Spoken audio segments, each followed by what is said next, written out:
Ensuring food security remains a critical task for Africa. That being said, our senior correspondent Oh Soo-young sat down with Africa's representative at the UN Food and Agricultural Organization for some insight on potential related endeavors between Korea and Africa.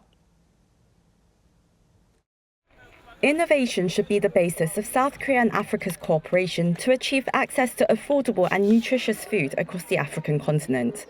That's according to Abebe Haile-Gabriel, Assistant Director General and Regional Representative for Africa at the Food and Agricultural Organization. Speaking to Arirang during the first ever Korea-Africa summit, Haile-Gabriel said the two sides' cooperation is all the more urgent as Africa's food security faces multiple shocks, including internal conflicts, droughts and floods, which cause people to become displaced.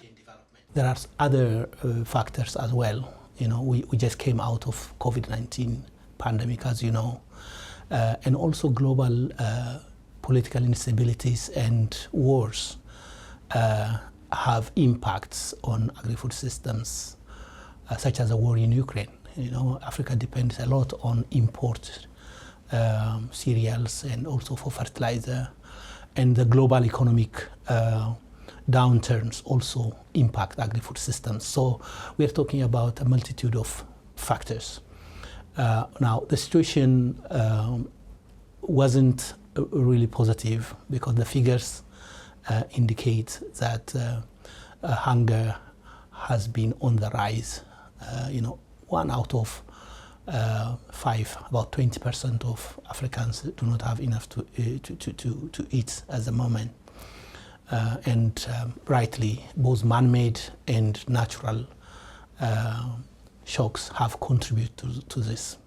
What would be the best way or the best holistic way to increasing food availability and also affordability across for African households?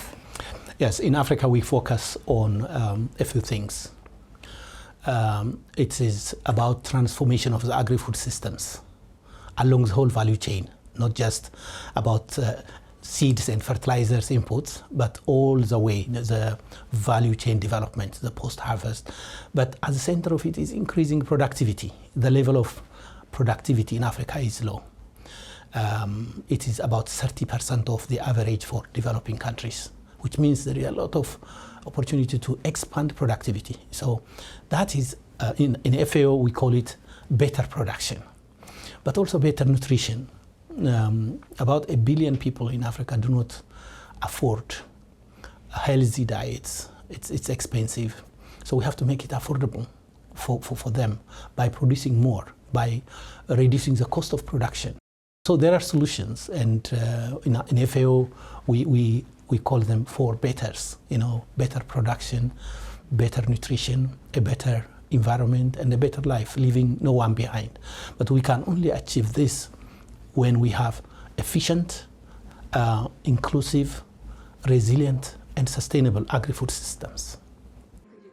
He noted that Korea supports rice production, rice value chain development, along with the production of fish and aquaculture, and efforts for greater trade and investment in countries like Cote d'Ivoire, Ethiopia, Tanzania, and Zimbabwe. So how do you hope to see Korea-Africa cooperation in food security evolve after this summit? You see, one of the important reasons why we in FAO, and I come from Africa as FAO representative for the Africa region, we look forward to Africa-Korea collaboration, is because Korea has demonstrated how to transform its economy, its production sectors in a very short period of time. And there's a lot of opportunity in Africa to boost agricultural production and value chain development.